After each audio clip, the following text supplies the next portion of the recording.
the article was written by a South Indian settled in Mauritius, and who wanted that article to be published because that article was a kind of a homage in memoriam to a writer based in Pondicherry. Yes, it's a novelist or a man of letters based in Pondicherry.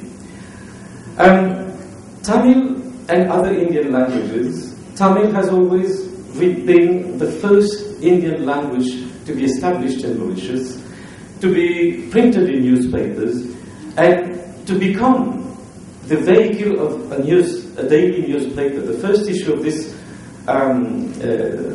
Tamil, this newspaper in Mauritius called Mercantile Advertiser was announced in the local press in December 1868.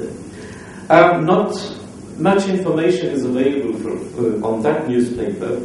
One historian says, okay, it is recorded, but we don't have any copy, unfortunately, in the archives. Same for temples. The first Hindu temples in Mauritius were Tamil temples. I won't dwell on that because my friend has lengthily described the presence of Tamil temples in Mauritius. But what is important is, if you read the last bullet, we have in the north, near Port Louis, two very ancient Tamil Kovils.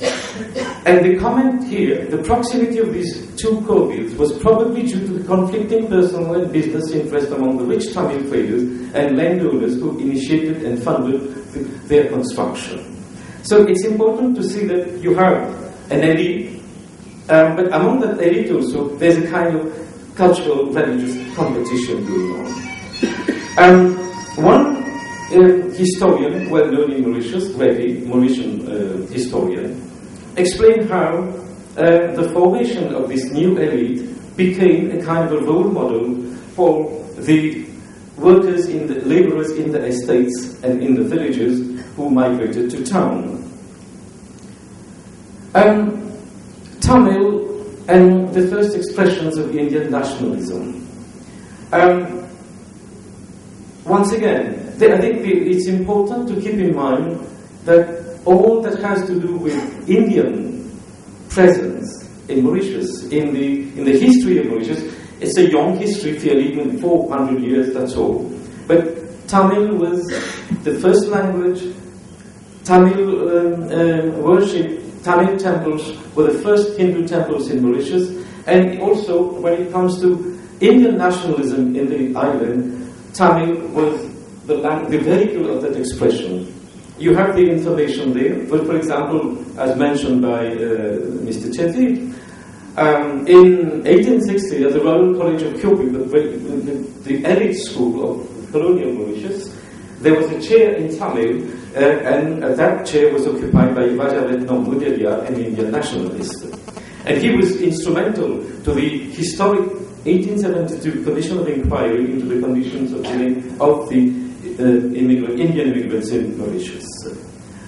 Now I come to this business of, a lot of emphasis has been laid on the fact that Tamil was one of the three languages on the banknotes in Mauritius, and still is, starting with English, and then Tamil, and then Hindi. And that dates back to January 1877, when Mauritius adopted the Indian rupee. I won't go into the economic and trade details why, but I think it's good to mention that Mauritius is perhaps the only country in the world outside India where the rupee is the currency, which gives you once again an indication of the link between the two countries. And then there's also the Seychelles, or Indonesia. Okay, well, I thought in the diaspora country, perhaps I would correct that. Mauritius is one of the few countries, put it that way. Now, this success, it's a beautiful reference. My friend has laid a lot of emphasis on that. But I think it's important also to problematize these, what I would say, it's not critical, but it's a bit idealist the way that you presented the Tamils in Mauritius, I will make it a bit more critical. This has been the pride of Tamils in Mauritius, the fact that the Tamil language came just after the English inscription on the banknote. Then what happened? More than 120 years later, in 1998, the Mauritian government decided that new banknotes had to be printed, and they suddenly decided to inverse the order in which the Tamil and the Hindi inscriptions appeared on the notes. You have here one example of a new banknote in 1998 where you have 2,000 rupees, 2,000 rupaye in Hindi, number 2, and then you have the Tamil inscription.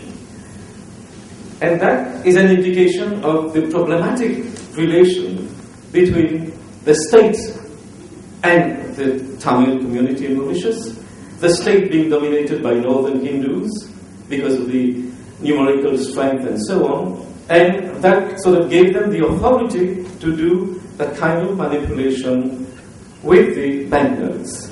So these are some questions that I come to my mind on this issue. Is it a case of north-south divide in mainland India transposed to Little India, which is Mauritius? Was it a deliberate attempt? Question. Can discuss on that. Second, but what happened, and that is extremely important, that the new banknotes were withdrawn as soon as they were circulated under combined elite and mass Tamil pressure. Fresh notes were reissued with Tamil back to its established rank. And the question, of course, is to what extent this. I leave that for the debate. And I will just problematize your presentation. Questions. Because this was an extremely important episode in the history of Tamil language, culture, recognition, and so on. Need for reassessment, I think that it's important, that is from my perspective, that the Mauritian Tamils, representing a distinct component of the broader Indo-Mauritian Hindu family, will have to give some thought to that, to discuss about that, and to see how the legitimacy of this has to be maintained and promoted. Second, keeping in mind that the Mauritian historical roots go back to the early days of Mauritius, this is a fact that we should always keep in mind. They built the first Hindu temples and so on. They produced the first generations of Hindu trade, business, cultural elite, and in fact the Indian Chamber of Commerce, or Chamber of Business, I think was, of mainly Tamil traders. From my reading of the evolution of Mauritius, especially as far as Indian presence and the different components, there's a kind of a problematic future ahead because, first, there has been a decline of the trade and business elite, the Tamil trade and business elite, because of competition from French Mauritian, Chinese Mauritian, Muslim Mauritian elite in the same trade and business sector. We have now a new elite, more professional, concentrated in the public sector. That is nice, but at the same time, it is fragile, it is problematic, because it means that you're part of the state, and if the state doesn't give you the means for preserving and renewing your elite, you are in some kind of difficulty. Second,